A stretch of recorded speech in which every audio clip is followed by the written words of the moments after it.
Hello students, आज हम vector का लेक्चर नंबर 2 कवर करने वाले हैं। इस लेक्चर के अंदर हम वेक्टर की पढ़ाई करने वाले हैं। लेक्चर 2 में पहले लेक्चर में हमने बहुत ही बेसिक बातें की, जैसे यूनिट वेक्टर क्या होते हैं, इक्वल वेक्टर क्या होते हैं, को इनिशियल वेक्टर क्या होते हैं, को टर्मिनस वेक्टर क्या होते हैं, पैरेलल वेक्टर क्या होते हैं, एंटी पैरेलल वेक्टर क्या होते हैं, वेक्टर का मॉडुलस कैसे लिखते हैं, ये सारी चीजें हमने डिस्कस करी। आज हम डिस्कस करेंगे वेक्टर का दूसरा इंपॉर्टेंट पार्ट, जिसका नाम है वेक्टर लॉ ऑफ एडिशन। मतलब हम यहाँ पे वेक्टर को जोड़ने वाले, वेक्टर के उन रूल्स की बात करने वाले जो एडिशन के अंदर इन्वॉल्व होते हैं। तो उससे पहले मैं आपको एक छोटा सा पॉइंट बता देता हूं, उसके बाद हम वेक्टर लॉ ऑफ एडिशन की बात करेंगे। सबसे पहला जो पॉइंट मैं बताने जा रहा हूं, आप हेडिंग लगा लो, उसका नाम है पैरेलल शिफ्टिंग ऑफ वेक्टर्स। मतलब पैरेलल शिफ्टिंग ऑफ वेक्टर्स का मतलब कि कोई एक वेक्टर है, जैसे एग्जांपल के लिए क्या है, इसको अभी लिख दूंगा मैं, उससे पहले समझते इसका मीनिंग क्या है। देखिए, मीनिंग समझ आना बहुत जरूरी है। डेफिनेशंस तो आप बुक से भी पढ़ सकते हैं और कहीं से भी देख सकते हैं। तो ये कोई वेक्टर है, इस वेक्टर को, बहरहाल ये थोड़ा सा टेढ़ा बन गया है, इसको सही से बनाता हूं पहले। जैसे ये वेक्टर है, ये कोई वेक्टर है, लेट्स से इसका नाम है ए वेक्टर। इस वेक्टर को मैं उठा करके पैरेलली, इस वेक्टर को उठा करके और इस तरीके से मैं कहीं पर भी लेके घूम सकता हूं। इसको उठा के यहां रख सकता हूं, इसको उठा के ऊपर रख सकता हूं, इसको उठा के नीचे रख सकता हूं।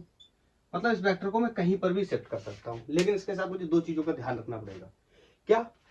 जो वेक्टर का मैग्नीट्यूड है, मतलब ये जो वेक्टर की लेंथ है, ये चेंज ना हो, और जो जो हेड है, ये जो एरो है, इसका डायरेक्शन चेंज ना हो।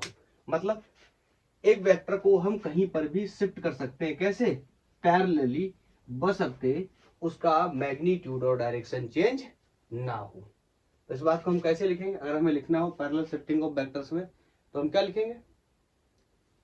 हम लिखेंगे अ वेक्टर कैन शिफ्ट, ऐसे नहीं, a vector can move from, ये लिखा क्या? ये मूव है, move, move from one point two another point. एक पॉइंट से दूसरे पॉइंट शिफ्ट कर सकते हैं हम। क्या ध्यान रखना होगा? कि उसका मैग्नीट्यूड और उसकी डायरेक्शन चेंज ना हो। विदाउट चेंजिंग इट्स, एक बार मैं चेक कर लूं, स्टार्ट विजिबल है? यस है। Without changing it's magnitude and direction. I think clear है? बिल्कुल बिल्कुल क्लियर है। मैंने जैसे जैसे भी बताया भी आपको, ये वेक्टर कोई है, तो इस वेक्टर को उठा करके मैं कहीं पर भी पैरेलली शिफ्ट कर सकता हूं। बस इसका मैग्नीट्यूड मींस एरो की लेंथ, इसमें भले छोटा बन गया हो लेकिन छोटा है नहीं, एरो की लेंथ नहीं चेंज होनी चाहिए और इसका डायरेक्शन चेंज नहीं होना चाहिए। ये बात हमें ध्यान रखनी है, ठीक है? आगे चल के इसका यूज होगा। और दूसरी बात, इसके अंदर दूसरा पॉइंट, ये जो वेक्टर आपने शिफ्ट किया है, एक वेक्टर है या एक से अधिक वेक्टर है, आपने अगर उनको जोड़ दिया है, ठीक है? आगे कैसे जोड़ना है वो हमें सीखना है, उसी लिए हम इस बात को यहाँ स्टडी कर रहे हैं। हमसे कहा जाए दो वेक्टर के बीच में एंगल क्या होगा, दो वेक्टर के बीच में क्या एंगल होगा, ये बात हम कैसे बताएंगे? तो हम कहेंगे the angle between two vectors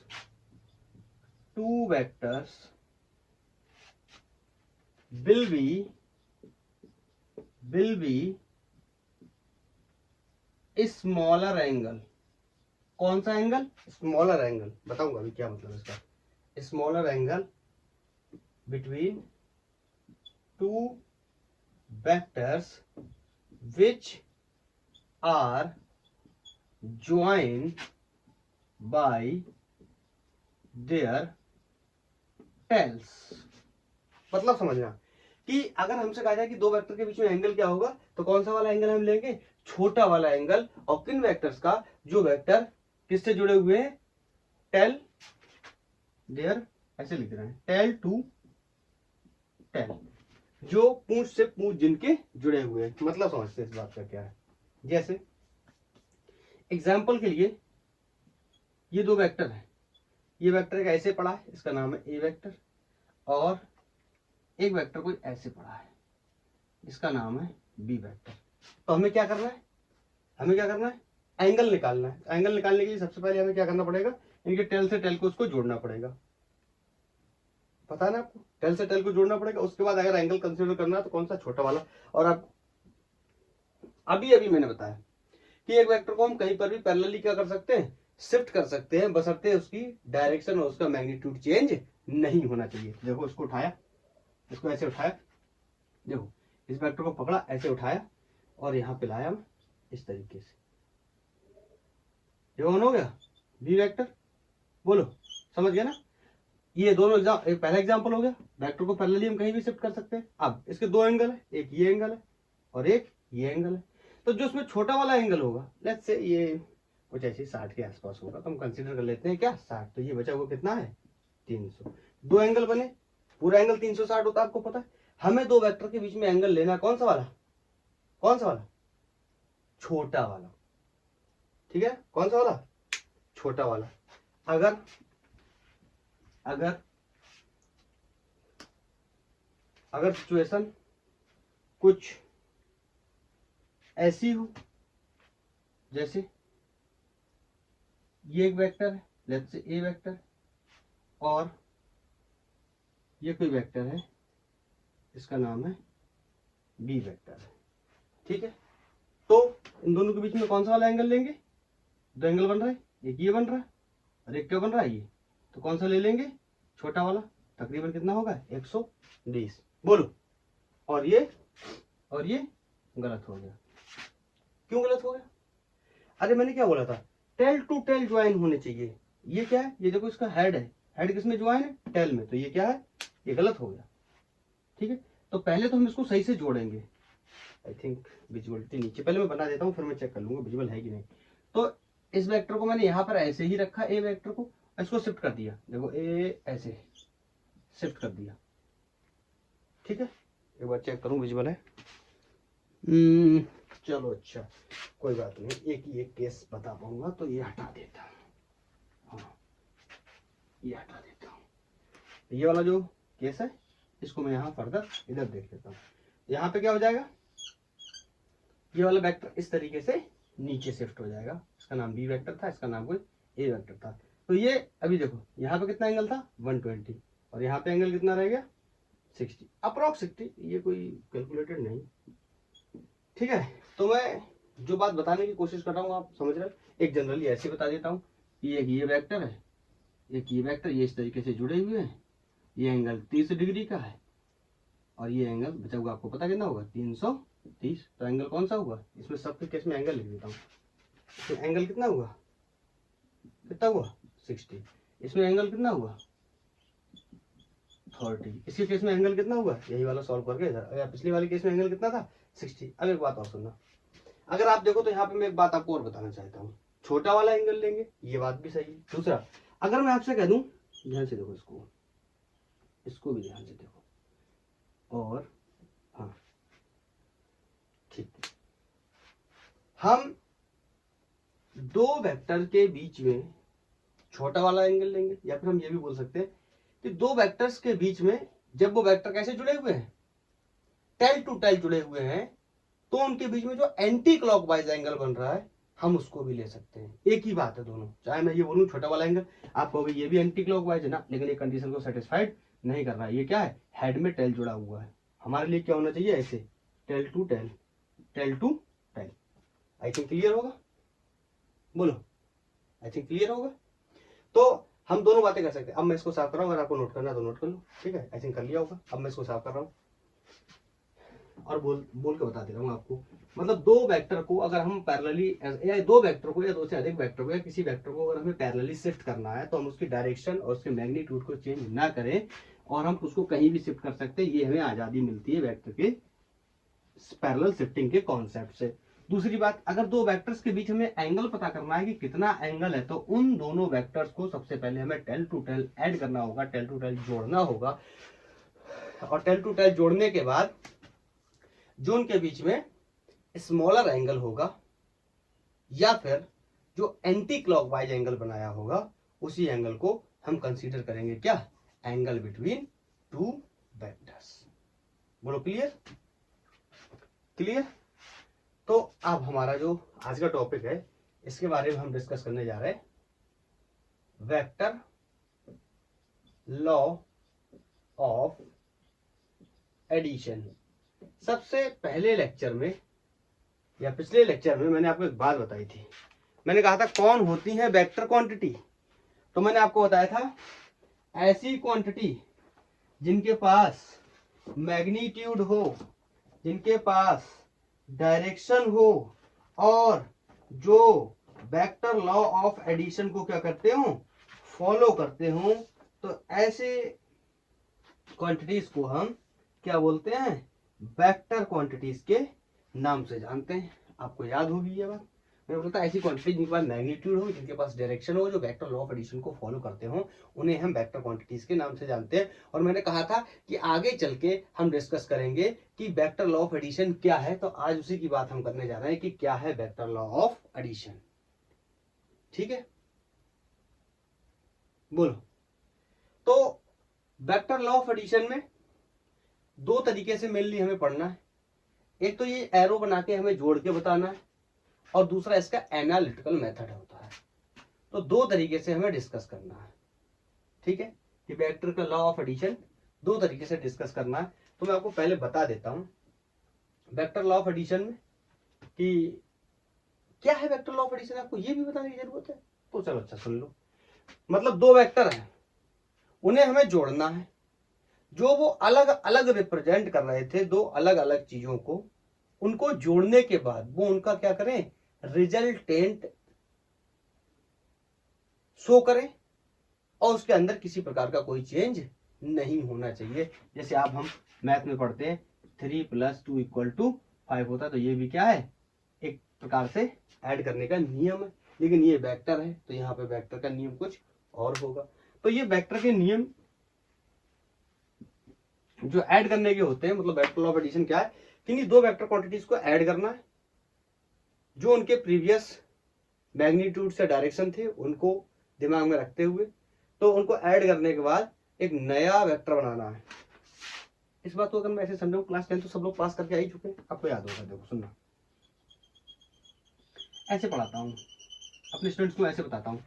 जैसे आपने पढ़ा होगा रेसिस्टेंस इन सीरीज या पैरेलल, ऐसे पढ़ा, ये पढ़ा होगा आपने। तो मैं क्या कहता था कि इन दोनों रेसिस्टेंसेस को हटा करके मैं कोई एक रेसिस्टेंस लगाऊं जिसकी वैल्यू R इक्विवेलेंट हो और जो इन दोनों के बराबर अकेले काम करे।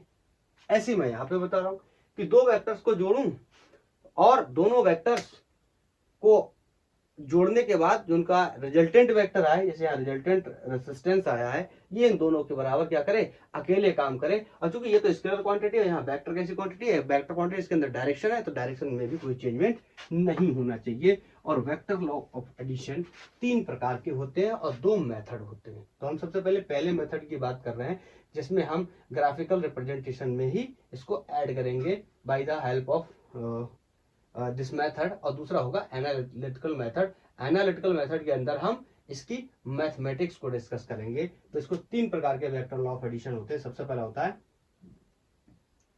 ट्रायंगल लॉ ऑफ एडिशन, ठीक है।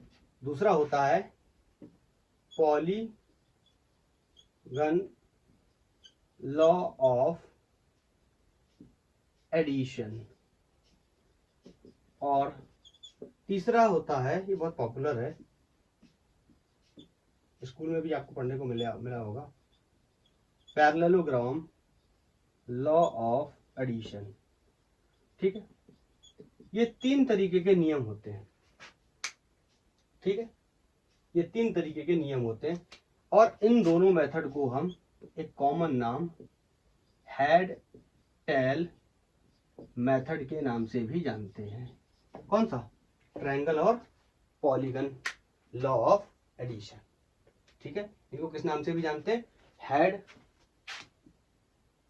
हेड टेल मेथड के नाम से। पॉलीगन लॉ ऑफ एडिशन ये कुछ, sorry parallelogram law of addition ये कुछ अलग है, इसके बारे में आगे चल के बात करेंगे। तो 1 बाय 1 सबकी बात करते हैं। ठीक है, पहले रिप्रेजेंटेशन से, बाद में एनालिटिकल मेथड से। ठीक है, मैं आपको बिल्कुल जीरो से बताने की कोशिश कर रहा हूं, आप देखें समझें, और अगर आपको कहीं डाउट लगता है तो आप दोबारा से भी देख सकते हैं बैक करके। तो पहला है वेक्टर लॉ। इसी हेडिंग को मैं मॉडिफाई कर दे रहा हूं, vector law of addition by triangle method, या इसी का दूसरा नाम हेड टेल मेथड। ये हेड टेल क्या है, ये धीरे धीरे आपको समझ आएगा। विजिबल है? मैं चेक कर लूँ एक बार, ऊपर की लाइन है विजिबल। ठीक है, vector law of addition by the triangle method या हेड टेल मेथड। सुनना, इसके अंदर मुझे डेफिनेशन लिखनी है। ठीक है, मैं डेफिनेशन को बाद में लिखूंगा। सबसे पहले मैं इसका एक्सप्लेनेशन बनाता हूं, फिर उसी एक्सप्लेनेशन से हम लोग इसकी डेफिनेशन को भी लिख देंगे। ठीक है, जैसे मान लेते हैं सपोज कि मेरे पास ये 2 वेक्टर हैं। एक ये वेक्टर है, कोई इसका नाम है ए वेक्टर। ठीक है, और ऐसा कोई एक पड़ा है, एक वेक्टर ये पड़ा है, एक वेक्टर को ये पड़ा है, इसका नाम है बी वेक्टर। ठीक है, हमसे कह रहा है इन वेक्टर्स को जोड़ना है बाय द ट्रायंगल लॉ या ट्रायंगल मेथड से, हमें इसे जोड़ना है। मैंने आपको बताया कि हम अभी ये इसी तरीके के एरोज से ही जोड़ेंगे, एरो जो दिए हुए उन्हीं से जोड़ेंगे। अगर आप ये सोच रहे हो कि वो वाला हमें पढ़ना है जिसमें हम जोड़ते हैं r equal to A square plus B square, उसका दूसरा पार्ट है, उसी को हम बोलते हैं एनालिटिकल मेथड। तो पहले हम ये ग्राफिकल रिप्रेजेंटेशन से इस तरीके से ये एरोज बना करके बता रहे हैं। ठीक है, हाँ, तो अब इन दोनों को जोड़ना है, तो कैसा मेथड है? Head tail method. अब ध्यान से सुनना, हेड टेल मेथड का क्या मतलब होता है। ये पहला वेक्टर है, इसको मैंने यहां बना लिया ऐसे। ठीक है, इसका नाम है ए वेक्टर। ये दूसरा वेक्टर आपको पता है पैरेलली हम शिफ्ट कर सकते हैं, इसको उठा के मैंने इसके ऊपर शिफ्ट कर दिया, यहाँ पे मैं ऐसे बना दे रहा हूँ, शिफ्ट किया मैंने ऐसे। इसका नाम है बी वेक्टर। इस पॉइंट का कोई नाम रख देता हूँ ओ पॉइंट, इस पॉइंट का नाम रख देता हूँ कोई पी पॉइंट, इस पॉइंट का नाम रख देता हूँ कोई क्यू पॉइंट। ध्यान से सुनना, मैं क्या बताने की कोशिश कर रहा हूँ। 2 वेक्टर्स थे, ये बार बार इसलिए इस तरीके से बनाता हूँ ना, ताकि आपको parallel shifting of the vectors का भी जो केस है वो समझ आ जाएगा। अब 2 वेक्टर है, हमें ट्रायंगल लॉ ऑफ एडिशन या पॉलीगन लॉ ऑफ एडिशन, इसका नेक्स्ट वाला, दोनों में क्या करना है? जितने भी यहाँ पर तो ट्रायंगल है, तो आपको पता ट्रायंगल में कितनी साइड्स होती हैं? 3 साइड्स होती हैं। पॉलीगन में मल्टीपल साइड्स होंगी। तो 3 साइड्स है, तो यहाँ पे हम 2 के लिए देख लेते हैं। मतलब 2 वेक्टर जो रखे हुए हैं, इनको हम किस तरीके से जोड़ेंगे? पहले वेक्टर के हेड में दूसरे वेक्टर का टेल जोड़ेंगे। ठीक, हेड टेल मेथड का मतलब यही हुआ। और अगर एक वेक्टर लेफ्ट से, अगर ये पॉलीगन का केस होता, मान लो कोई एक वेक्टर यहाँ पे और फेंक दे रहा हूँ इस तरीके से, ये कोई लेफ्ट से यहाँ पे ये कोई एक वेक्टर इस तरीके से पड़ा होता सी। ठीक है, तो मैं इसको उठाता और यहाँ ऐड करता। कैसे? इस वेक्टर के टेल को प्रीवियस वेक्टर के हेड में जोड़ता, तो ये प्रीवियस वेक्टर का हेड हो गया, तो यहाँ पे ऐसे जुड़ जाता, इसका नाम हो जाता क्या? C vector. समझ आ रहा नहीं आ रहा है? आ रहा नहीं आ रहा? क्योंकि समझ गए, मतलब एक वेक्टर के हेड को दूसरे वेक्टर के टेल से जोड़ेंगे, फिर दूसरे वेक्टर के हेड को तीसरे वेक्टर के टेल से जोड़ेंगे, फिर तीसरे वेक्टर के हेड को चौथे वेक्टर के टेल से जोड़ेंगे, ऐसे ही जोड़ते चले जाएंगे। That's why this is called head tail method. अब चूंकि ये ट्रायंगल है तो यहाँ 2 से ज्यादा तो अलाउ है नहीं, तो मतलब ये पहला वेक्टर था, इसके हेड में मैंने दूसरे वेक्टर का टेल जोड़ा, और क्या हो गया? Head tail. आगे भी होता तो हेड टेल। अब जो तीसरा साइड है ट्रायंगल का, ये ये जो तीसरा साइड है ना, ये रिप्रेजेंट करेगा इसका मैग्नीट्यूड, जिसका नाम होगा आर वेक्टर। सॉरी, ये तीसरा वेक्टर होगा, मैग्नीट्यूड नहीं, ये तीसरा वेक्टर होगा जिसका नाम होगा रिजल्टेंट वेक्टर। समझे? और इसको किस तरीके से जोड़ेंगे, ध्यान से सुनना। अभी मैंने इसमें हेड वगैरह नहीं बनाए, इसको उल्टे तरीके से जोड़ते हैं। मतलब अगर आप head tail head tail head tail head tail जोड़ रहे थे, तो इसमें क्या करना है, इसमें उल्टा करना है। इसमें टेल में टेल जोड़ना है और हेड में हेड जोड़ना है। टेल में टेल और हेड में हेड, टेल में टेल और हेड में हेड। नहीं समझ आया?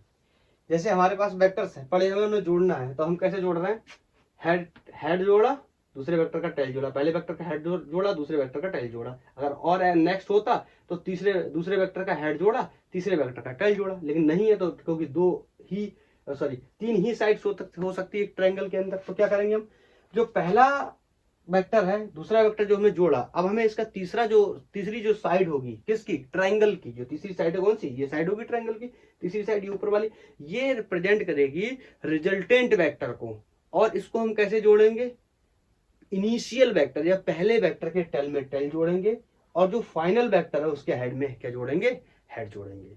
इससे हमें क्या मिल जाएगा, एक रिजल्टेंट वेक्टर। और इसकी वैल्यू कितनी होगी, ये भी अभी हम आगे चल के डिस्कस करेंगे, या यहीं पे मैं डिस्कस कर दे रहा हूं। तो आप बताओ, ओ पी वेक्टर, ऐसे लिख दे रहा हूं, एक सेकंड रुकना, O Q vector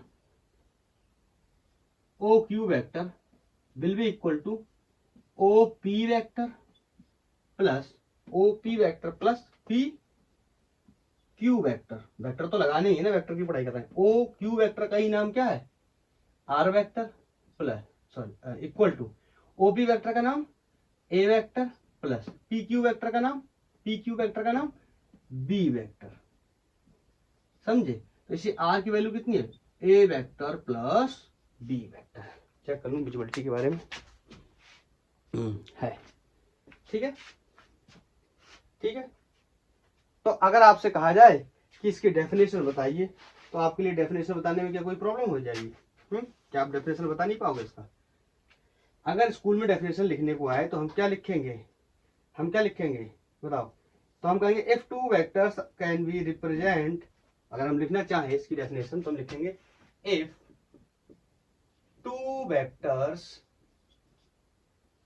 can represent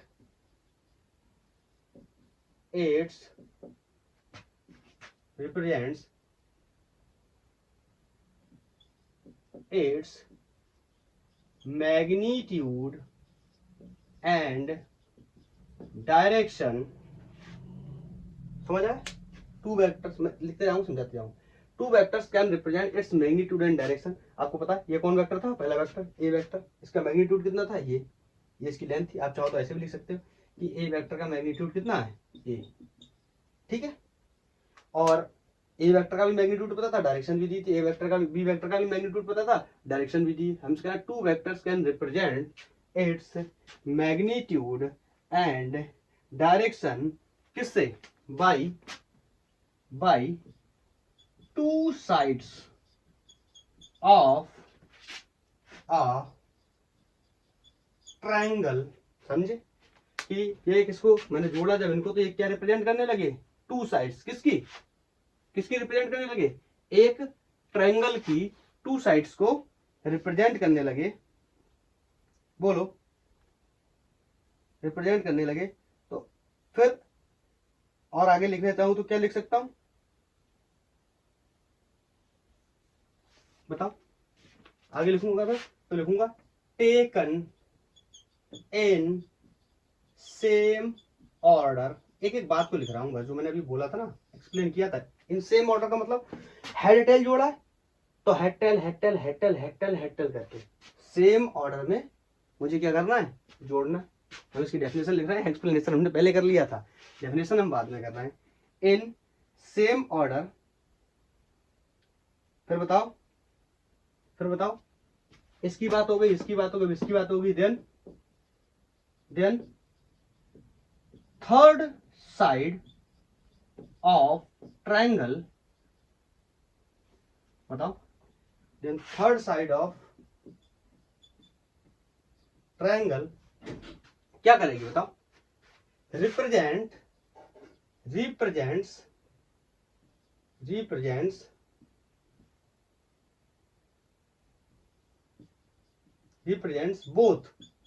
both क्या, मैग्नीट्यूड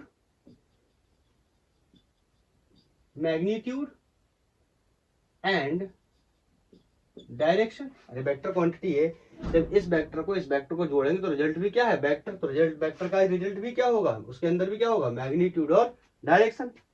बताओ किस तरीके से, किस मैनर में, बोलो। Then third side of triangle represent both magnitude and direction. बोलो ध्यान से सुनना। Taken in opposite direction. इस बात का मतलब समझ आ गया होगा I think.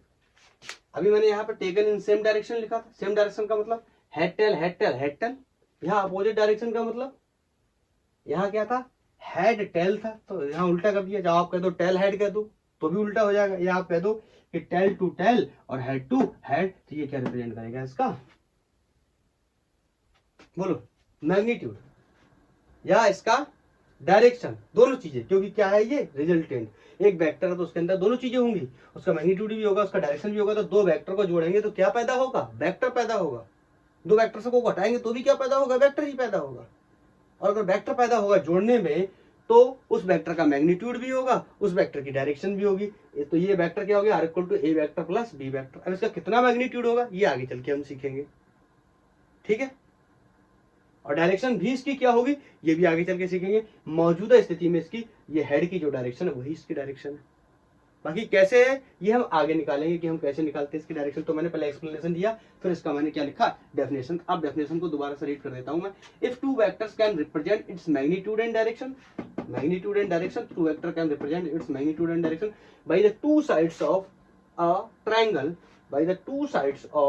Triangle, taken in same order, मतलब head tail, then the third side of triangle represent both magnitude and direction। Third side क्या करती है, both magnitude and direction represent करती है, मतलब इसका रिजल्टेंट रिप्रेजेंट करती है टेकन इन अपोजिट डायरेक्शन। मतलब पहले हेड टेल जोड़ रहे थे, और जब रिजल्टेंट की बारी आई तो टेल में टेल और हेड में हेड। आई थिंक ये क्लियर है, बोलो ये क्लियर है, नोट कर लो इसे आप।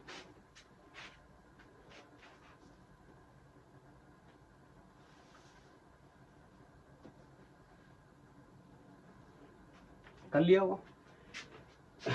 अब देखो vector law of addition by triangle method या हेड टेल मेथड। अब इसी का मैं दूसरा जो अगला जो तरीका है वो भी मैं यहीं पे डिस्कस कर दे रहा हूं। कौन सा, पॉलीगन लॉ, बिल्कुल सेम है। इस वजह से मुझे ज्यादा यहाँ कुछ हटाना भी नहीं पड़ेगा। इस टू की जगह नंबर ऑफ वेक्टर्स कर देना है, ठीक है। आगे चलो पहले मैं फिर से भाई करते हैं, पहले एक्सप्लेन करते हैं फिर समझते हैं, बिल्कुल इजी है हमारे लिए। तो देखो पहले मैं वेक्टर बना देता हूँ, ऐसे पहले रैंडम वेक्टर को फेंक देता हूँ। ये कोई वेक्टर मान लो ए वेक्टर पड़ा है, ठीक है। यहाँ पे ये कोई एक वेक्टर बी वेक्टर पड़ा है, ठीक है। और ये इस तरीके से कोई सी वेक्टर पड़ा है। बताओ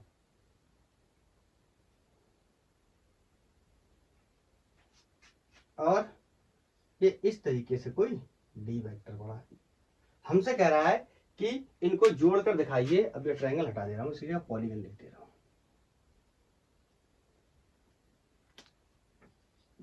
पॉलीगन, ठीक है, पॉलीगन मेथड। हाँ इसका नाम भी क्या है, हेड टेल मेथड। हाँ यहाँ पे आप इतने समझदार हैं कि खुद से चेंज कर लेंगे कहाँ कहाँ क्या क्या चेंज होगा। ये थर्ड साइड ऑब्वियसली चेंज हो जाएगी, थर्ड नहीं रह जाएगी, क्योंकि ट्रायंगल है तो थर्ड है, उसके लिए पता नहीं कौन सी हो जाएगी। हाँ अब मैं ये मुद्दे की बात पे आती है, इसको मुझे जोड़ना है बाय द पॉलीगन मेथड या हेड टेल मेथड। तो देखो क्या करूंगा, ये ए वेक्टर इसको उठाया यहाँ रखा, या यहीं पे रखा था, अब इसको उठाया इसके ऊपर रखा।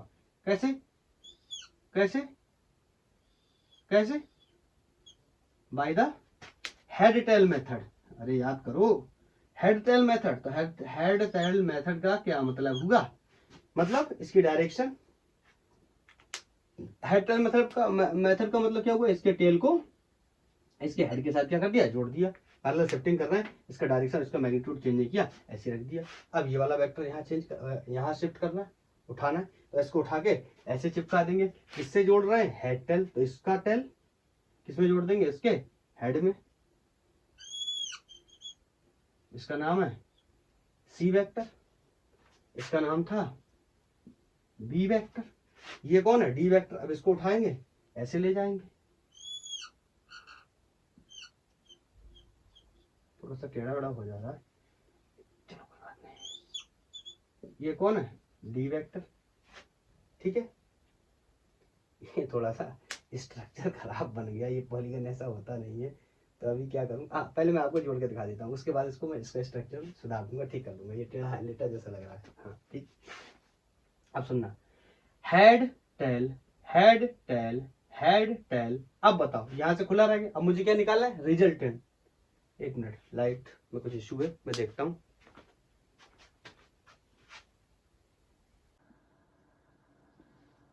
क्या बोल रहा था, मैं बोल रहा था कि जैसे ये पॉलीगन मेथड है, तो उसमें हमें क्या करना है, अब हमने सारे वेक्टर्स को head to tail head to tail head to tail जोड़ लिया। अब हमें इसके क्या निकाला है, रिजल्टेंट। तो आपको पता रिजल्टेंट कैसा होता है, अपोजिट मैनर में जोड़ा जाता है। इसका मतलब जो फर्स्ट वेक्टर है या जो इनिशियल वेक्टर है, इसके टेल में टेल जोड़ेंगे, और जो फाइनल वेक्टर है इसके हेड में क्या जोड़ेंगे, हेड जोड़ेंगे।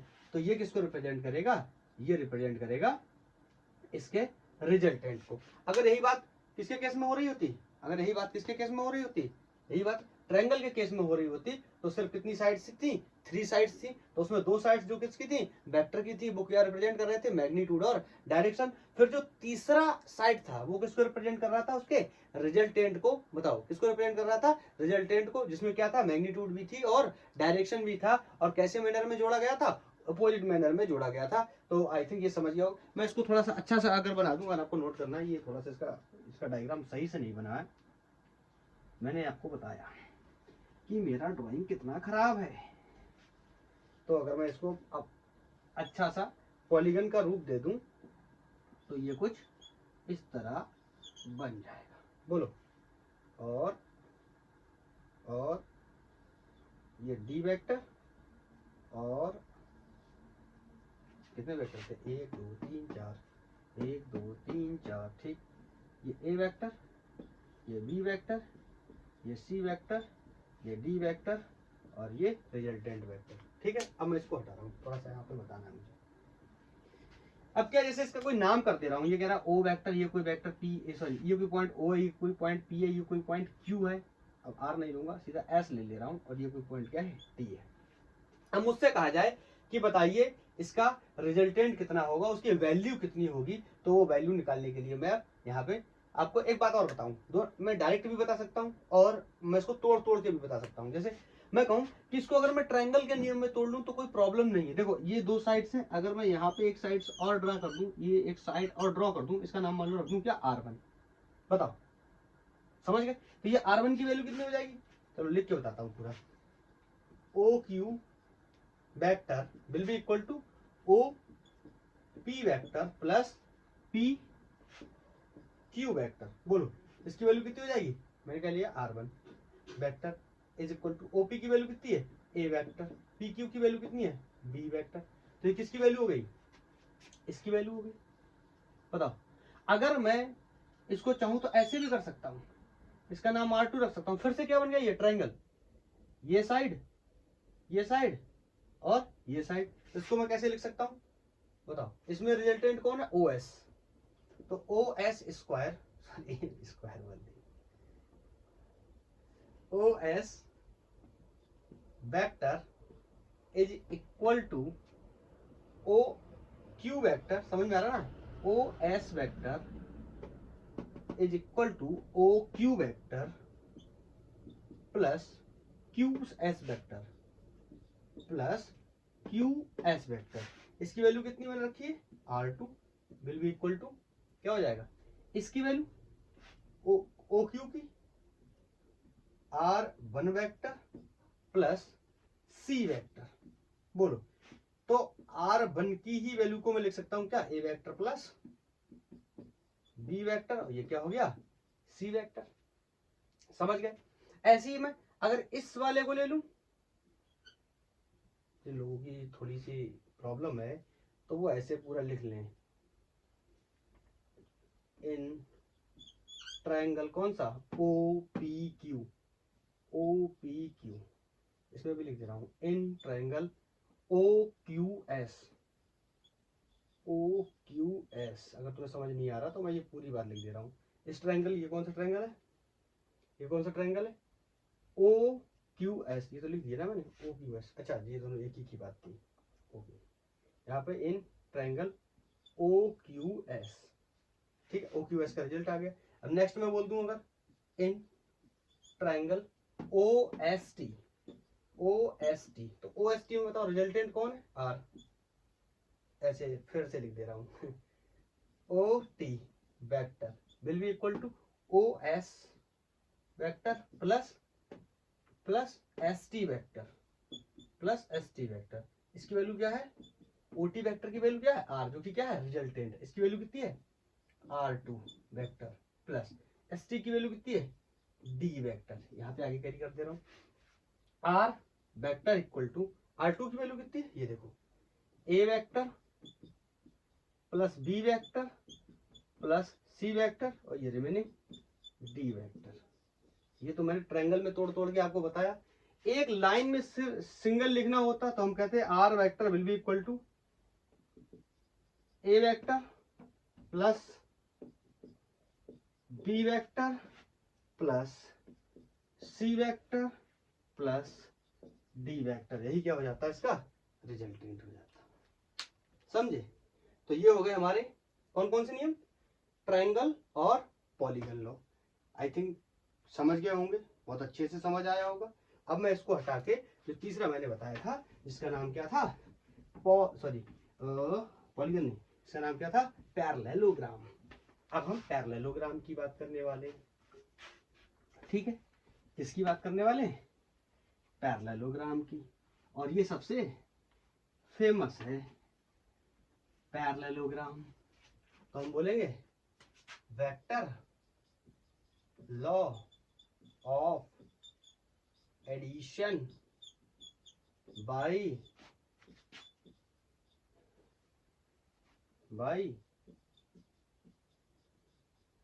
पैरेललोग्राम मेथड, ठीक है।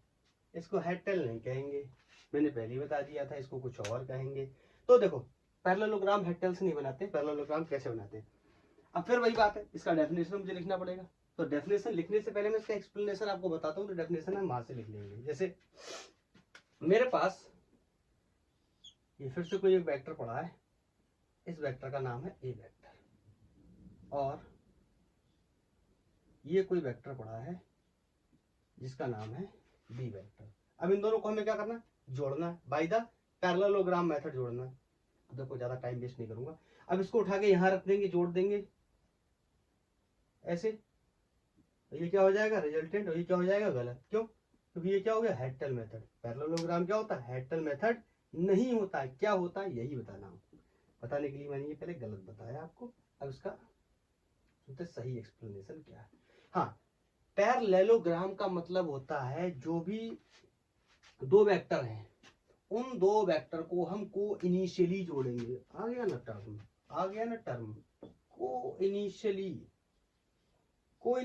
याद करो, लास्ट लेक्चर में मैंने आपको बताया था को इनिशियल वेक्टर। मैंने कहा था ऐसे वेक्टर जिनकी पूंछ क्या हो, आपस में जुड़ी हुई हो, ऐसे वेक्टर को हम क्या बोलते हैं, को initial vector.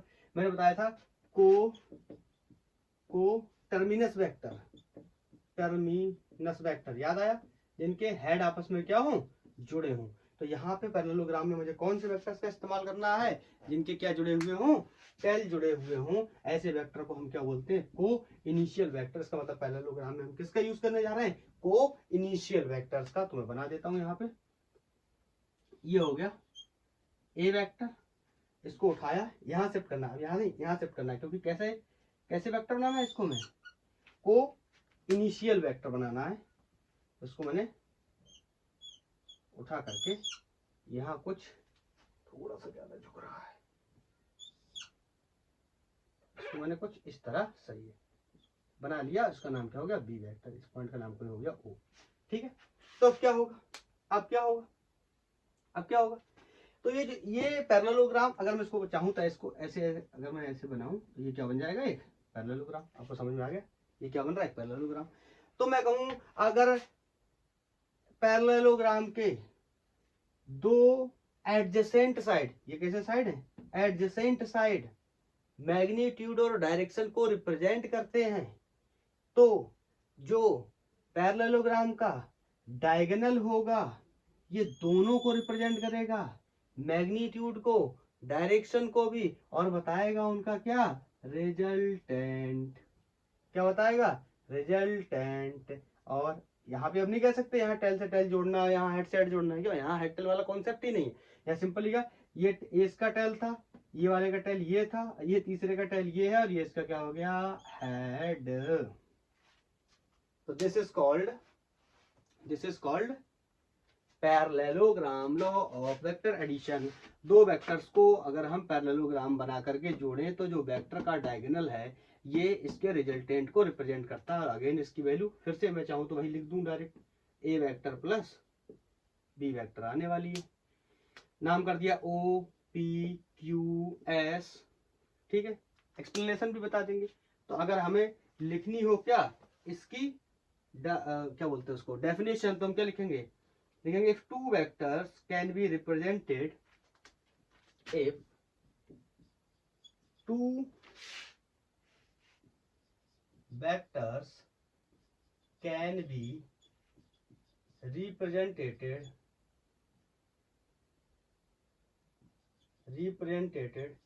in magnitude and direction of two sides नहीं, two adjacent side, समझ रहे हो ना, adjacent side,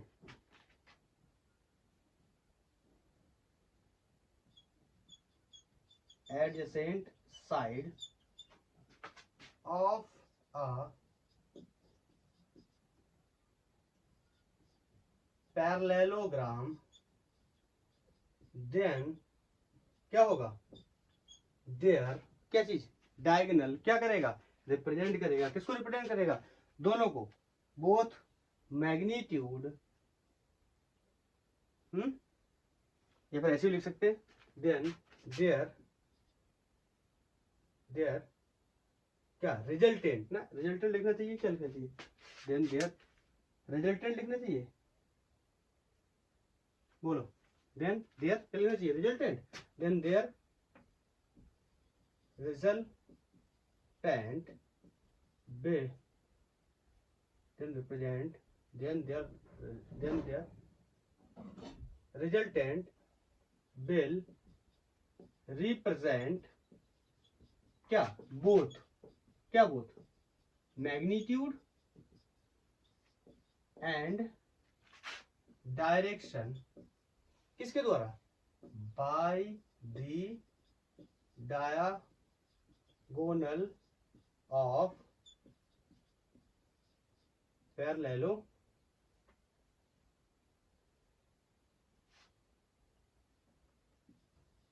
parallelogram. I think समझ गया हूँ, राइटिंग थोड़ा सा खराब है।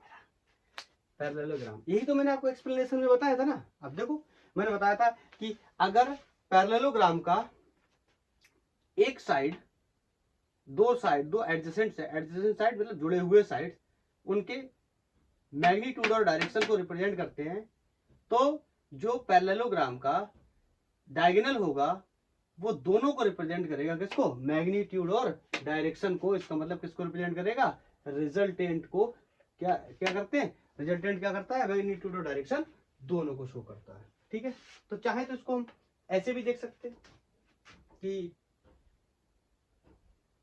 ओ Q vector, resultant O Q vector will be equal to O P vector, this vector plus O S vector, it means R vector is equal to A vector plus B vector.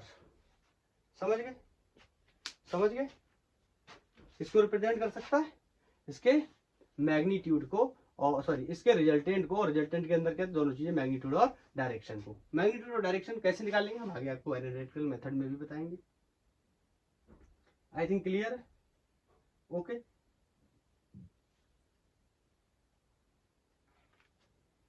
ठीक है, ये clear. अब मैं यहाँ पे 2 point आपको और बताने वाला हूँ। बहरहाल आपको जानकारी ये बता दूंगा आपको कि 2 पॉइंट्स क्या बताने वाला हूँ। वेक्टर्स नहीं, addition of vector is commutative. ये क्या होता है कम्यूटेटिव? ये क्या होता है कम्यूटेटिव? हो सकता है आपको पता भी हो, मैं बताता हूँ, सुनना। अभी अभी जो लिखा था ना, मैं चाहता तो उसी का इस्तेमाल कर लेता, लेकिन मैं सोचा फ्रेश लिख दे रहा हूँ। ओ क्यू इक्वल टू, मैं क्या लिख सकता हूँ, OP vector plus O S vector. बोलो कोई दिक्कत? अब ऐसा तो नहीं समझ में आता कि ओ पी और ओ एस क्यों लिख रहा हूँ, पी और पी एच को डायरेक्शन कहाँ है, ओ से एस की तरफ, ओ से पी की तरफ, ओ से क्यू की तरफ, that's why O Q O P O S. I think clear, ठीक। इसको बोलता हूँ क्या, R vector will be equal to A vector plus B vector. इसको इक्वेशन 1 कर दिया। मैं चाहूँ तो इसको ऐसे भी तो लिख सकता हूँ, ओ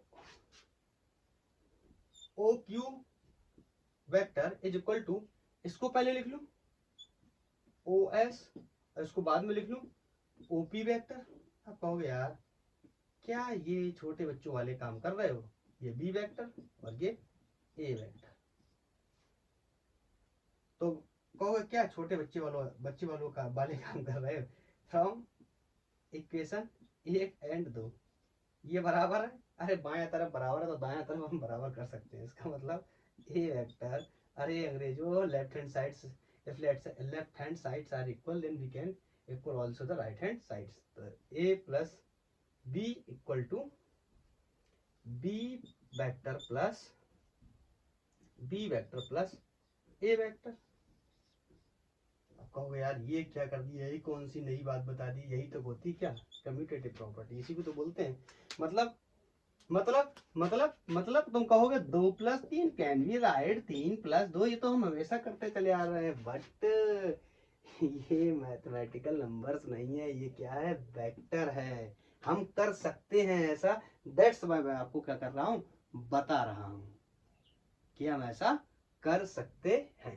तो नोट करो। फिर इसकी नई प्रॉपर्टी बताऊंगा, एसोसिएटिव। एसोसिएटिव क्या होता है वो बताऊंगा अभी आपको मैं, कि क्या होती है associative property.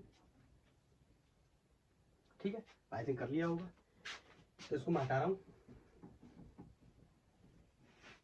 Next thing is vector, addition of vector is associative. क्या होता है एसोसिएटिव? क्या आपको मैं साफ करता हूँ, यहाँ पे कुछ बनाता हूँ, बना करके आपको बताता हूँ, जल्दी जल्दी समझ लेते हैं, फिर हम इसके मेन पार्ट पे आते हैं। जैसे मान लीजिए ये इस तरीके से, ये कोई ए वेक्टर है, ये कोई बी वेक्टर है, ये कोई सी वेक्टर है, और ये क्या है, रिजल्टेंट। ठीक है, अब समझना, नाम कर देता हूँ ओ पी क्यू एस। ठीक है, ये ओपी क्यू है, इसका कम्यूटेटिव का मतलब, सॉरी एसोसिएटिव का मतलब क्या, ये मैं आपको बताने की कोशिश कर रहा हूँ।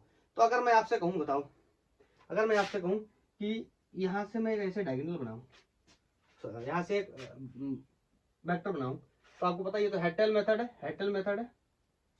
पैरेललोग्राम तो खत्म हो चुका है, उसके बाद मैंने एक प्रॉपर्टी भी बता दी, इसका नाम क्या था, कम्यूटेटिव। अब दूसरी प्रॉपर्टी बता रहा हूँ क्या, एसोसिएटिव। इसका मतलब क्या है, इसका मतलब ये हो गया कि OQ vector is equal to OP vector plus PQ vector. कहोगे यार इसमें क्या नया बता रहे हो, अभी अभी तो ये बताया था, अभी अभी सीखा था। ओके ओके ओके, इसका नाम रख दे रहा हूँ R1। गुस्सा नहीं, गुस्सा नहीं, गुस्सा नहीं। ओपी का मतलब हो गया ए वेक्टर प्लस पी क्यू का मतलब हो गया बी वेक्टर, इक्वेशन 1, जरूरत पड़ने पे। अब मैं अगर ऐसा कर लूं, प्रूफ करके दिखा रहा हूं तुम्हें, ये एसोसिएटिव क्या होता है, कम्यूटेटिव क्या होता है। प्रूफ ना करना होता तो डायरेक्ट लिख के बता देता, लेकिन थोड़ा सोच रहा हूँ बता ही दे रहा हूँ। तो अगर मैं ऐसा कर दूं, अगर मैं ऐसा कर दूं, मतलब इसका नाम रख दूं क्या मैं, R2। बोलो, तो इसमें क्या हो जाएगा, इसमें हो जाएगा PQ vector is equal to, क्या हो गया, PQ एक जैसे कैसे हो गए, ये ऐसा है, क्यों नहीं, ये ऐसा, दोनों एक जैसे हो गए। PS वेक्टर जो कि क्या है, रिजल्टेंट है, will be equal to PQ vector this plus QS vector. इसको मैं लिख दूं, इसका नाम क्या हो गया, R2 वेक्टर। R2 वेक्टर की वैल्यू कितनी हो गई, बोलो, P vector plus C vector. अरे बोलो, कोई प्रॉब्लम है क्या, आई थिंक तो नहीं है। अब अब अब अब क्या करूंगा, अब मैं ऐसे ऐसे बना दे रहा हूँ, इससे अब क्लियर हो जाएगा। ये क्या था, A प्लस बी, बोलो, चलो यहां से हटा दो, यहां से हटा दो, ये था A vector plus B vector, ये वाला क्या हो गया था, C vector plus B vector. बोलो, उल्टा लिख दिया, वैसे लिख सकते, कम्यूटेटिव अभी भी पढ़ के आए हैं, B vector plus C vector, अच्छा लगे इसलिए लिख रहा हूँ। ये समझ गए होंगे,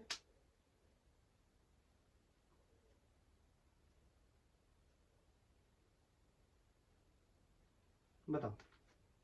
OQ की वैल्यू पता चल चुकी है, और किसकी वैल्यू पता चल गई है, PS की वैल्यू भी पता चल चुकी है। अब मुझे क्या करना चाहिए बताओ, कि मैं इसको प्रूफ कर पाऊं कि ये क्या है, एसोसिएटिव है।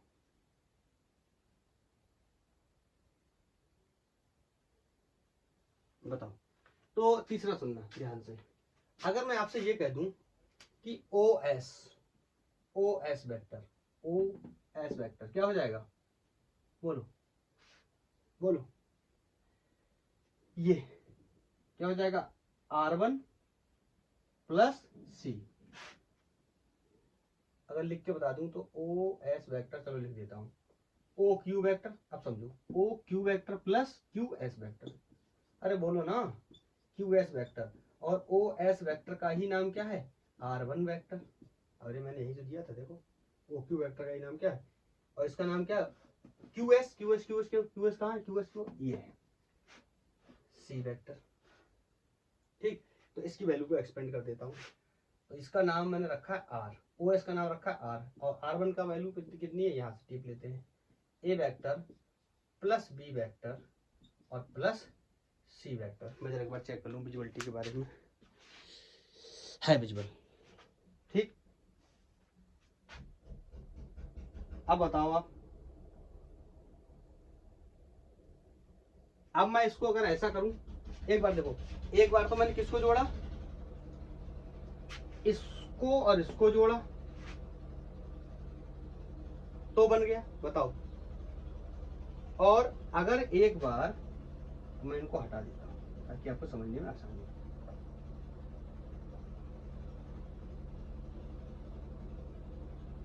बोलो, और एक बार अब मैं ऐसे जोड़ दे रहा हूं, मतलब यहां लिखता हूं, मतलब रिजल्टेंट क्या है, OS वेक्टर, तो इसके लिए OP वेक्टर प्लस, इसका नाम मैंने R2 रखा था, अगर आपको याद हो, इसको जोड़ने, देखो यहाँ है तो लिखा भी तो है, इसको जोड़ने के बाद PS को जोड़ने के बाद जो वैल्यू थी उसका नाम मैंने रखा था क्या, R2।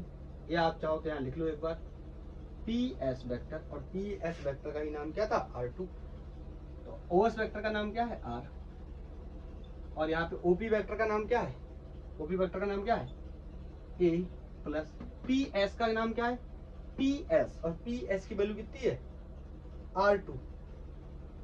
चलो एक लाइन और बना देता हूँ, R vector equal to A vector plus, और R2 वेक्टर, ये जो R2 वेक्टर है इसी की वैल्यू कितनी है, अरे वो लो, B vector plus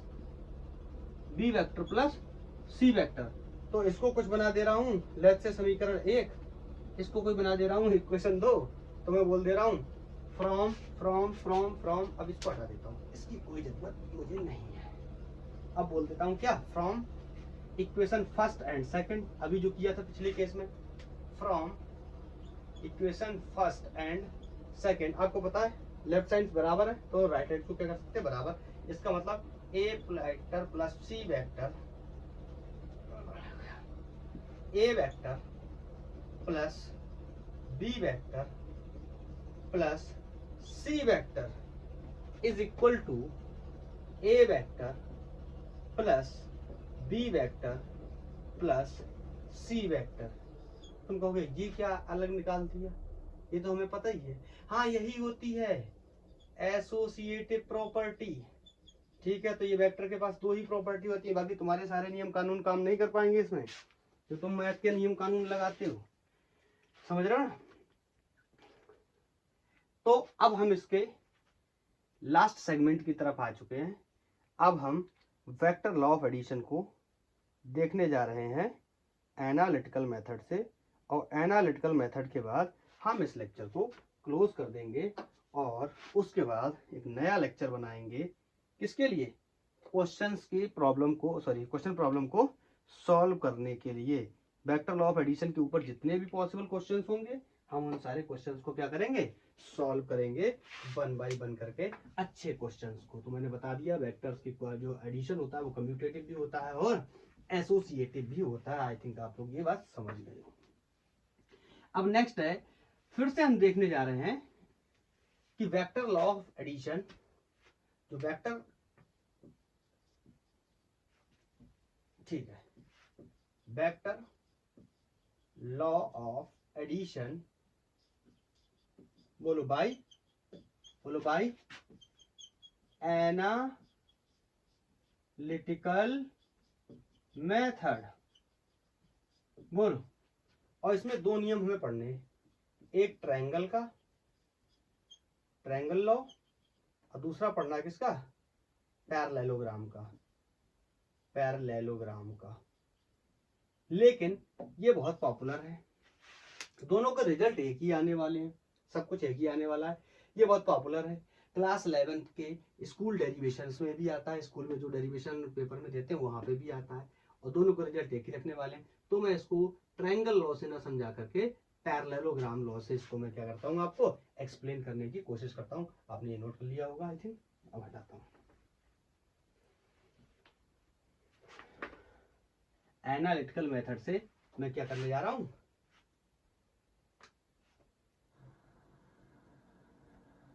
parallelogram law by analytical method. यही सबसे इंपॉर्टेंट है हमारे लिए, इसी से हमारे जो न्यूमेरिकल प्रॉब्लम्स है वो इसी से बनेंगे। ठीक है, अब मैं ज्यादा देरी ना करते हुए आपको मुद्दे की बात पे लेके चलता हूँ। आपको पता है ये किसके लिए काम करता है, को इनिशियल वेक्टर्स के लिए। मैं पहले भी लिख चुका हूँ, चलो एक बार लिख देता हूँ, इन को इनिशियल वेक्टर टू, अरे ये डेफिनेशन थोड़ी चेंज हो जाएगी, two adjacent sides of parallelogram, parallelogram represents its magnitude and direction, then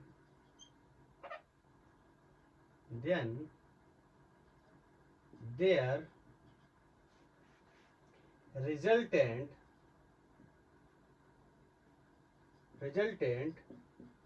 will represent क्या क्या, बोथ, क्या बोथ, मैग्नीट्यूड एंड बोलो डायरेक्शन, किससे, बाय दी, किससे, बोलो बोलो, diagonal of parallelogram. I think समझ गए होंगे। तो मैं डायरेक्ट मुद्दे की बात पे आता हूँ। ये मैंने एक वेक्टर ए लिया, इसमें मैंने दूसरा वेक्टर बी जोड़ा, थोड़ा सा बड़ा करके साफ स्वच्छ बनाता हूँ इसको, क्योंकि इसमें कैलकुलेशंस होने वाली है। ये ए वेक्टर है, इसको एक और बाद में लिख दूंगा, पहले इसका डायग्राम अच्छे से बना लेता हूँ। ये बी वेक्टर है, ठीक है, ओके ओके, थोड़ा सा ज्यादा बेंड हो गया है, अभी ठीक है। आपको पता है, बहुत अच्छे से पता है आपको कि अगर मैं ये बनाऊं, ये वेक्टर ए है, ये वेक्टर कोई क्या है, बी है, तो ये वेक्टर क्या हो जाएगा, कोई आर वेक्टर हो जाएगा। अब आर बराबर ए प्लस बी नहीं लिख रहा हूँ, क्योंकि मुझे यहाँ पर क्या करना है, इसका मैग्नीट्यूड ही निकालना है, तो उसके लिए मैं आपको समझाता हूँ। तो थोड़ा सा मैं इसको साफ करके अच्छे से पहले बना लेता हूँ। तो बताओ, इस वेक्टर को मैं, आपको पता है पैरेलली किसी वेक्टर को हम कहीं पर भी शिफ्ट कर सकते हैं, बस इसका मैग्नीट्यूड और डायरेक्शन चेंज नहीं होना चाहिए। इस वेक्टर को उठाया और ऊपर शिफ्ट कर दिया लाइक दिस, ठीक है। ये वेक्टर है, इसको भी उठाया और ऐसे शिफ्ट कर दिया पैरेलली। अरे आपको पता है, हम लोग पढ़ चुके हैं कि किसी भी वेक्टर को हम पैरेलली शिफ्ट कर सकते हैं कहीं पर भी, बशर्ते उसका क्या नहीं करना है, मैग्नीट्यूड और डायरेक्शन चेंज नहीं करना है। अब बताओ, ये एक फिर से टेढ़ा हो गया, ये फिर से टेढ़ा हो गया। अच्छा चलो, इसको बनाने से पहले जो इन्फॉर्मेशन है वही यूज कर लेता हूँ। अगर बताओ ये ए वेक्टर है तो ये भी क्या हो जाएगा, ए वेक्टर। ये बी वेक्टर है तो ये भी क्या हो जाएगा, बी वेक्टर, क्योंकि हमने क्या किया हुआ है, इसको शिफ्ट किया हुआ। ये देखो कैसा बेंड हो गया बीच में। कोई भी चालाकी मेरी चलने नहीं दे रहा है, कोई भी चालाकी नहीं चलने दे रहा है। मैंने सोचा नीचे से नहीं सही बन रहा है, ऊपर से बना दूं। कह रहा इतने लाइन ड्रॉ करवा दूंगा कि पागल हो जाएगा, पागल। क्या करूं। आखिरकार मैंने जंग जीत ली इससे, ठीक है। तो मुझे निकालना है कि इसका मैग्नीट्यूड कितना होगा। तो अगर मैं आपको आप बताओ, अगर मैं यहां से एक परपेंडिकुलर ड्रॉ कर लूं, इस तरीके से एक परपेंडिकुलर ड्रॉ कर लूं, एंगल कितना हो गया, 90, परपेंडिकुलर ड्रॉ कर लूं, तो बताओ, अब मैं यहां नाम कर दे रहा हूं, ओ पी क्यू, आर नहीं लूंगा, एस और टी। तो बताओ, अगर मैं इसमें पाइथागोरस थ्योरम लगा दूं, क्या स्क्वायर ऑफ दिस बराबर square of this plus square of this. तो मैं लिख रहा हूं एम एन ट्रायंगल, पूरा लिख दे रहा हूं, ओ क्यू एस। ये आपके क्लास 11th के डेरिवेशंस में भी आता है, स्कूल में डेरिवेशन पूछा जाता है। An triangle O Q S, क्या कर रहा हूं, applying applying Pythagoras theorem, Pythagoras theorem. आपको पता है पाइथागोरस थ्योरम क्या होती है, सबको पता है। Square of this means O S square is equal to square of this Q O Q square plus square of this Q S square. अभी भी कुछ लोग सपने में चल रहे हैं, कह रहे हैं वेक्टर क्यों नहीं लिख रहा है। अरे भैया मैग्नीट्यूड निकालने जा रहा हूँ, मैग्नीट्यूड निकालूंगा, ओके। इसकी वैल्यू क्या है, आर का क्या कर दिया, स्क्वायर। वेक्टर नहीं लिख रहा, क्या निकाल रहा हूँ, मैग्नीट्यूड। तो आपको पता है, ये जो इनके मैग्नीट्यूड भी लिख देता हूँ। आपको पता है ए वेक्टर, इसका मैग्नीट्यूड क्या होता है, मॉडुलस ऑफ ए, या फिर ऐसे कैसे लिख सकता हूँ, ऐसे। अगर बी वेक्टर है तो इसका मैग्नीट्यूड क्या होता है, मॉडुलस ऑफ बी, या फिर इसको ऐसे लिख सकता हूँ। तो ये मिल गया क्या, ए का मॉडुलस, ए का मैग्नीट्यूड, और ये क्या हो गया, डी का मैग्नीट्यूड। जरूरत पड़ने पर रख दूंगा। पता ओ क्यू। अब डायरेक्ट ओ क्यू की वैल्यू नहीं पता, लेकिन इसको मैं तोड़ सकता हूँ किसमें, ओपी प्लस पी क्यू में।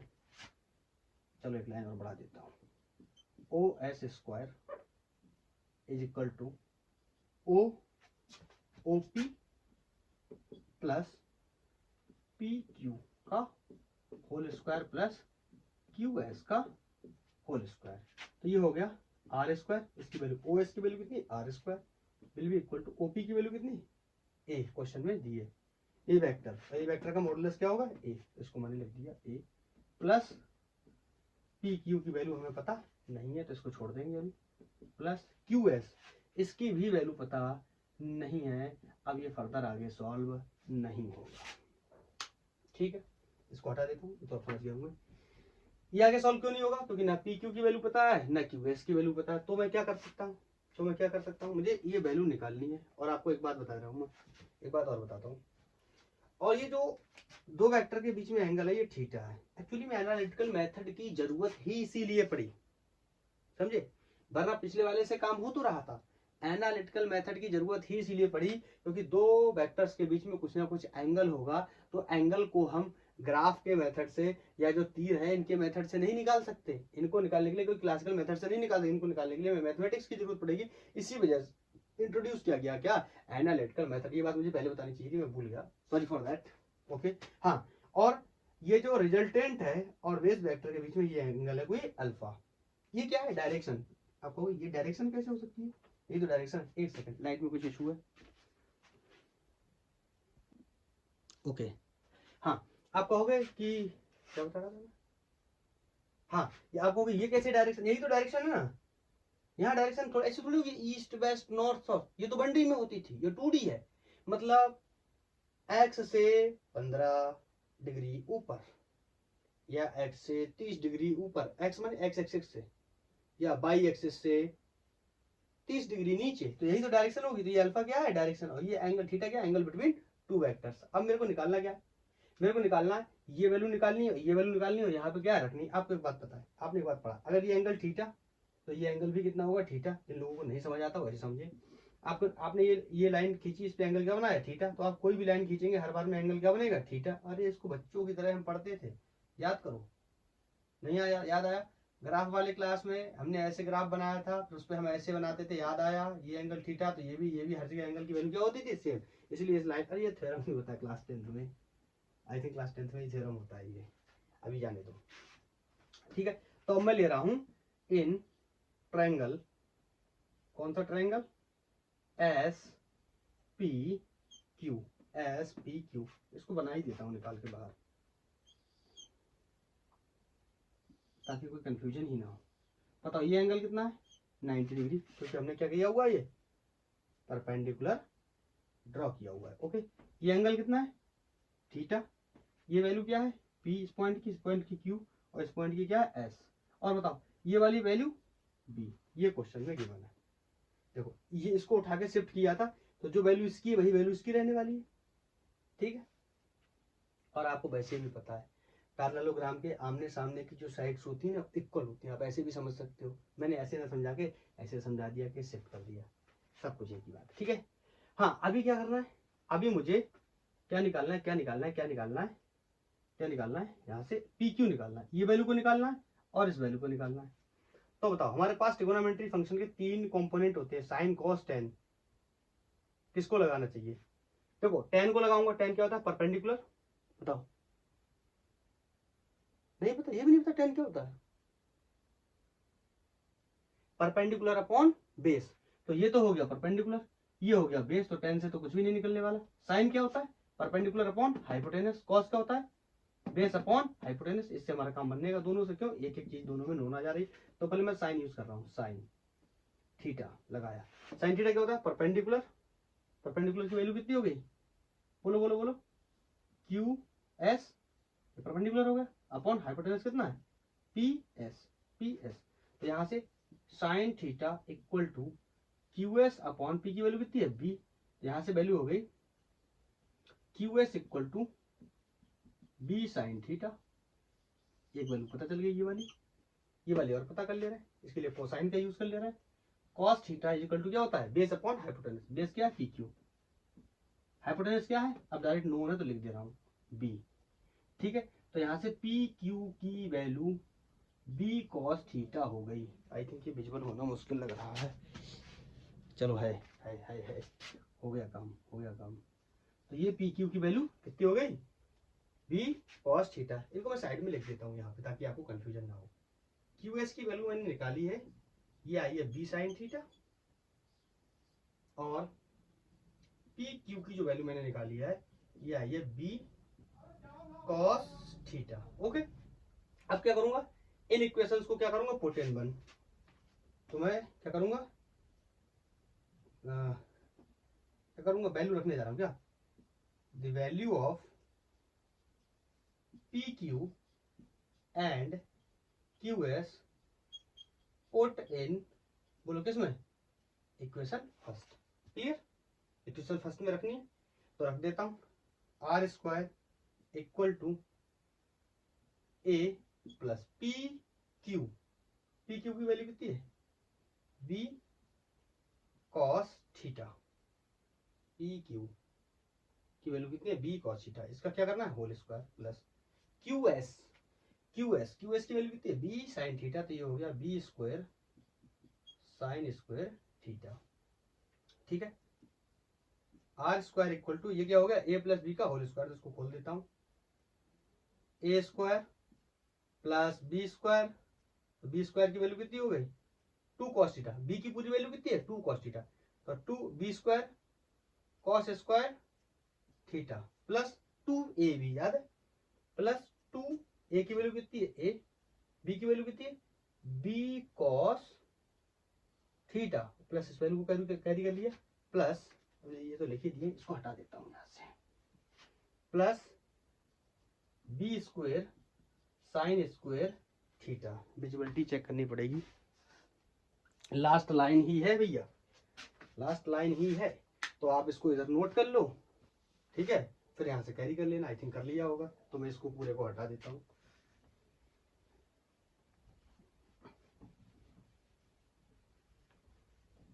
ठीक है, इसको यहां से कैरी कर लेता हूं आगे, आर स्क्वायर इक्वल टू, बताओ ये जो बी वाले फंक्शन है, बी वाले टर्म्स है, ये इनको एक तरफ कर लेता हूं। ठीक है, तो यहाँ पे बी ए स्क्वायर बढ़ा देता हूं एक लाइन, अच्छा चलो, plus B square sine square theta plus B square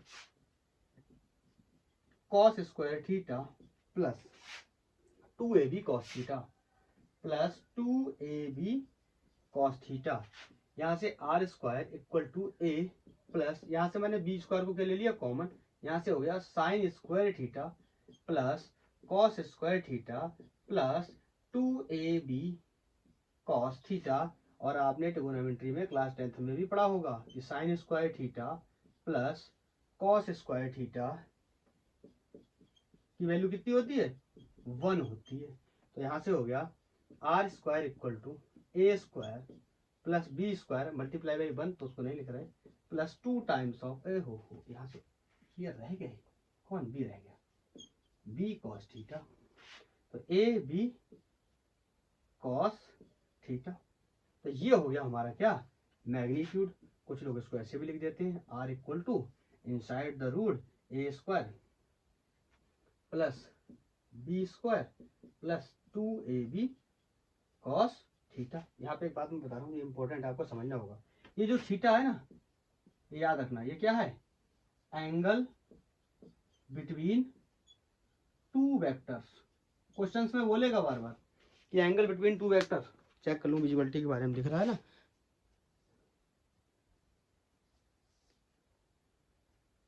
हाँ दिख रहा है एंगल बिटवीन टू वेक्टर्स।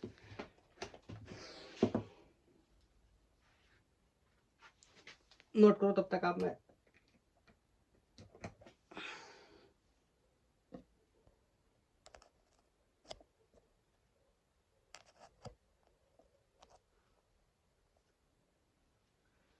ठीक है, बैटरी नहीं थी, चार्जिंग पे भी लगा दिया साथ में, क्या करें बैटरी नहीं लगाना पड़ेगा, नहीं तो बंद हो जाएगा। हाँ क्या कर रहे थे, हाँ ये हो गया this is the angle between two vectors. हाँ अभी क्या होता है कि जो भी वेक्टर होता है उसके पास क्या होती है डायरेक्शन, उसके पास क्या होता है मॉडुलस। ये क्या है रिजल्टेंट, किसका ए वेक्टर का और बी वेक्टर का, ये हो गया रिजल्टेंट। तो इस रिजल्टेंट के पास भी क्या होनी चाहिए थी दो चीजें, अब तो लिख देता हूं ए वेक्टर प्लस बी वेक्टर। इनके पास भी क्या होना चाहिए था मैग्नीट्यूड और डायरेक्शन। तो मैग्नीट्यूड तो मैंने ये निकाल लिया, क्या हो गया R square equal to A square plus B square plus 2 times of A B cos theta. ठीक है, अब क्वेश्चन है इसकी डायरेक्शन क्या होगी, बोलो डायरेक्शन क्या होगी। तो ये समझ गए ना, थीटा क्या एंगल बिटवीन टू वेक्टर्स, कौन कौन से वेक्टर है ए एंड बी, यहाँ पर ए एंड बी कुछ भी होंगे। हाँ फॉर डायरेक्शन, फॉर डायरेक्शन आपको पता मैंने थोड़ी देर पहले बताया था, ये क्या करता है अल्फा क्या करता है, ये क्या करता है ये डायरेक्शन देता है, क्या देता है डायरेक्शन। तो अगर इसी की वैल्यू निकाल लेता हूं तो मुझे डायरेक्शन मिल जाएगी। इसकी वैल्यू निकालने के लिए मैं क्या करूं इन ट्रायंगल, कौन सा ट्रायंगल ले रहा हूं O S Q, in triangle O S Q. बताओ इस पे क्या लगा दूं ये अब नोन है, क्यू एस क्यू की वैल्यू ये है बी साइन थीटा, ये वैल्यू ए, ये वैल्यू भी नोन है कितनी बी कॉस थीटा। इसमें लगा देता हूँ क्या, इसको अगर मैं बाहर निकाल दूँ, चलो हर चीज में ज्यादा क्लियर करके बताने की कोशिश करता हूँ ताकि मेरे स्टूडेंट्स जो हैं उन्हें कॉन्सेप्ट क्लियर हो जाए और सब कुछ उनका क्लियर रहे, क्वेश्चंस लगाते वक्त कोई प्रॉब्लम ना आए। ये वैल्यू ए दे रखी है और ये वैल्यू हमने निकाली ली है, इस वैल्यू की वैल्यू, इसकी वैल्यू कितनी है बी कॉस थीटा। इस पॉइंट का नाम क्या है, इस पॉइंट का नाम है क्यू, इस पॉइंट का नाम है ओ, इस पॉइंट का नाम है एस, और इसकी वैल्यू भी हमने निकाल ली, ये कितनी है बी साइन थीटा।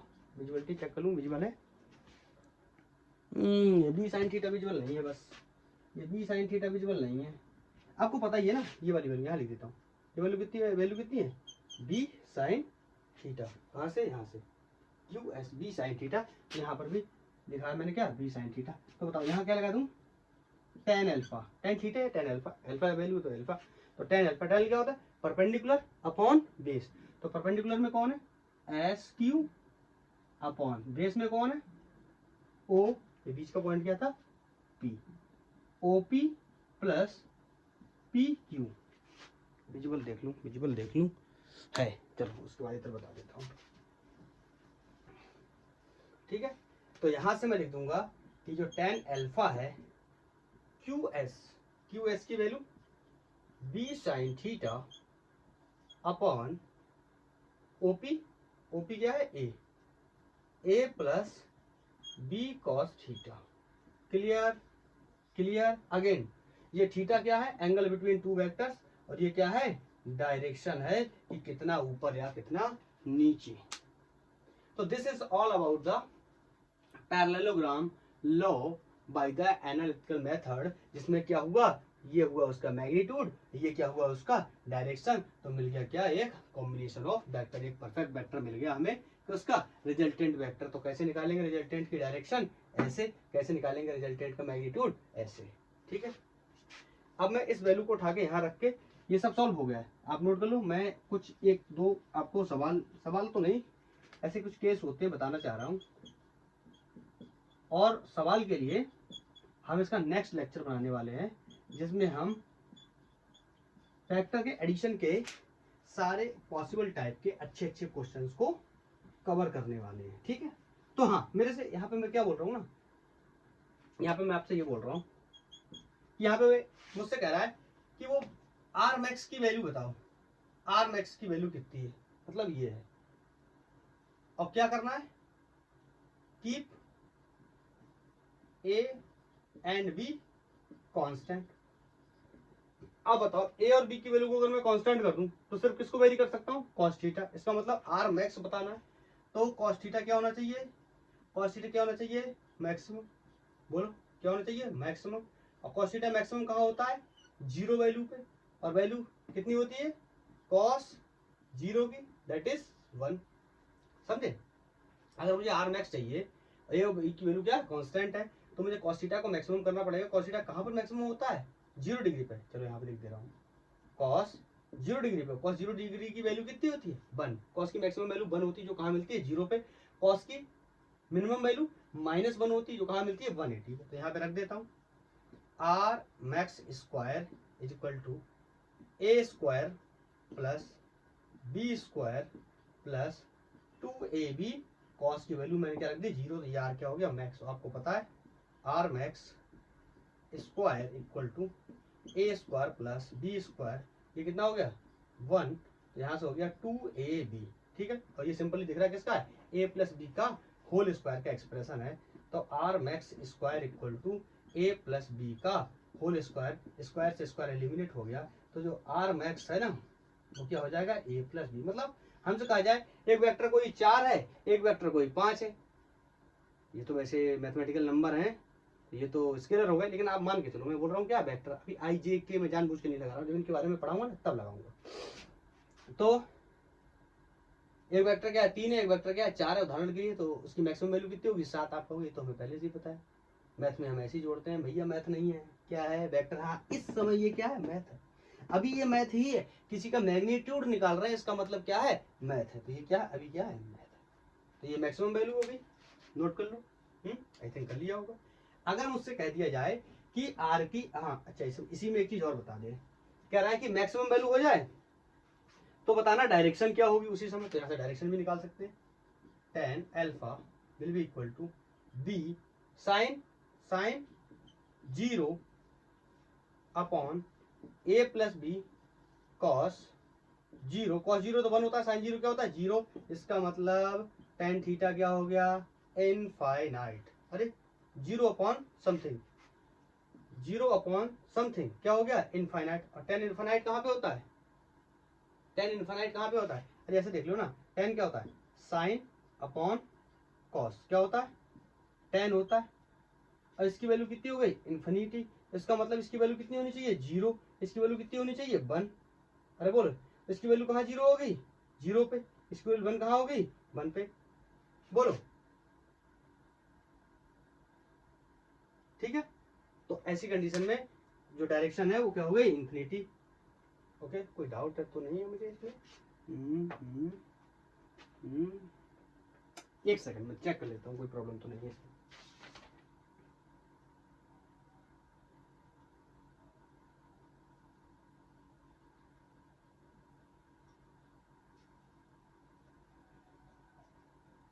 ठीक है, ओके।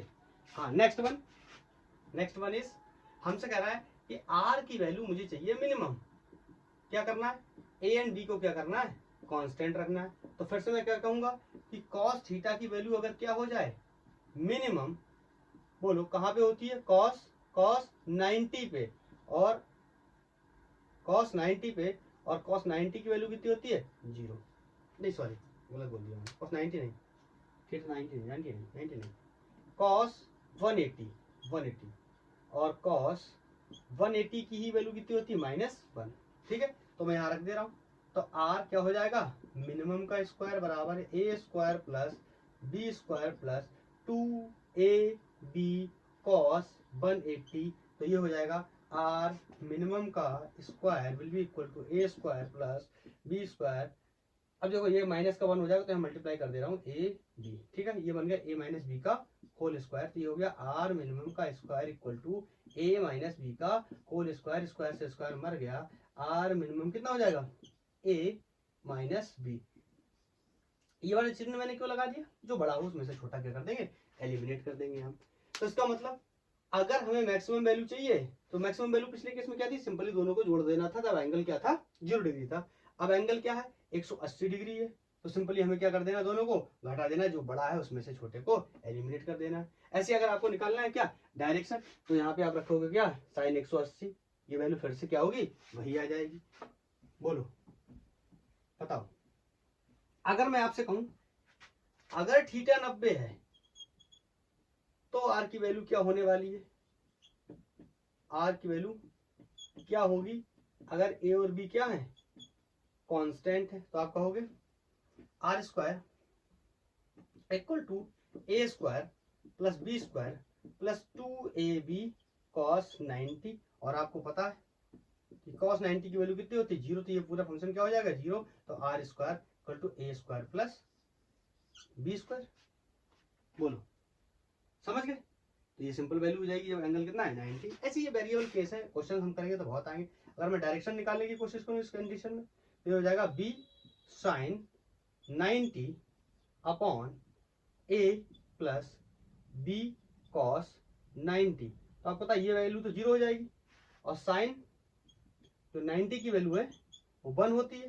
तो यहाँ से टेन अल्फा इक्वल टू क्या बचा, बी अपॉन ए। तो डायरेक्शन क्या बची, टेन इनवर्स बी अपॉन ए। तो ये डायरेक्शन होगी। कुछ भी आएगा, मैथमेटिकल नंबर्स पड़े हुए होंगे तो ये अलग अलग चीजें आएंगी। हाँ, तो ये मैंने वेक्टर का दूसरा लेक्चर कवर किया, जिसके अंदर हमने क्या क्या सीखा, जिसके अंदर हमने बहुत ही important parallel shifting of the vector सीखी। उसके साथ साथ हमने वेक्टर लॉ ऑफ एडिशन सीखा, जिसका ग्राफिकल मेथड सीखा। उसके अंदर हमने head tail method, polygon method, और हमने पैरेललोग्राम मेथड भी सीखा। उसके बाद हमने देखा कि वेक्टर क्या होते हैं, कम्यूटेटिव भी होती है, एसोसिएटिव भी होते हैं, तो वो प्रॉपर्टीज भी हमने देख ली। उसके बाद एनालिटिकल मेथड देखा, और एनालिटिकल मेथड को देखने के बाद हमने पैरेललोग्राम से उसका रिजल्टेंट के मैग्नीट्यूड की वैल्यू निकाली, उसके डायरेक्शन की भी वैल्यू निकाली, और कुछ पॉसिबल केसेस की भी बात करी। तो इस क्लास को यहीं पे एंड करते हैं, मिलते हैं नेक्स्ट क्लास में, जिसमें मैं जितना हम लोगों ने अभी तक पढ़ लिया, हमने पढ़ लिया क्या, वेक्टर लॉ ऑफ एडिशन। तो वेक्टर लॉ ऑफ एडिशन पे जो पॉसिबल वैरायटी के अच्छे क्वेश्चंस होंगे विभिन्न कंपटीशंस में आए हुए, उन पे हम बात करेंगे, और उसके बाद फर्दर फिर नेक्स्ट लेक्चर बनाएंगे। तो आज के लिए इतना ही, थैंक यू।